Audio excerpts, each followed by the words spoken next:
छत्तीसगढ़ में हुए बहुचर्चित शराब घोटाले मामले को लेकर सुप्रीम कोर्ट ने अनवर ढेबर की जमानत रद्द कर दी है। बता दें कि शराब घोटाला के मुख्य अभियुक्तों में शामिल अनवर ढेबर की जमानत सुप्रीम कोर्ट ने रद्द कर दी है। तो बड़ी खबर शराब घोटाले मामले को लेकर है, जहां सुप्रीम कोर्ट ने अनवर ढेबर की जमानत रद्द कर दी है।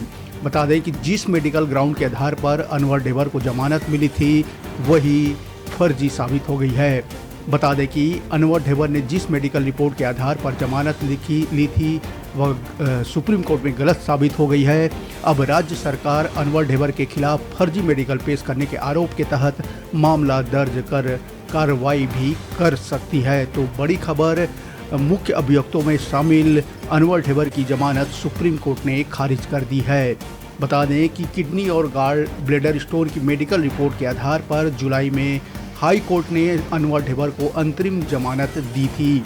हालांकि अनवर ढेबर ने इस मेडिकल रिपोर्ट के चक्कर राजधानी के डीकेएस सुपर स्पेशलिटी हॉस्पिटल के एक गैस्ट्रो सर्जन की नौकरी चली गई थी। गलत मेडिकल रिपोर्ट बनाने के आरोप में सरकार ने डॉक्टर को बर्खास्त करने के साथ एफआईआर भी दर्ज करा दी थी। शराब घोटाला के आरोप में जेल में बंद ढेबर को 8 जून को इलाज के लिए डीकेएस ले जाया गया था। सभी मेडिकल रिपोर्ट के आधार पर जुलाई में हाईकोर्ट ने अंतरिम जमानत दे दी थी, जिसे अब सुप्रीम कोर्ट ने रद्द कर दी है। तो बड़ी खबर बता दें कि सुप्रीम कोर्ट ने शराब घोटाले के मुख्य अभियुक्तों में शामिल अनवर ढेबर की जमानत रद्द कर दी है। मेडिकल ग्राउंड के आधार पर हाई कोर्ट से ढेबर को जमानत मिली थी।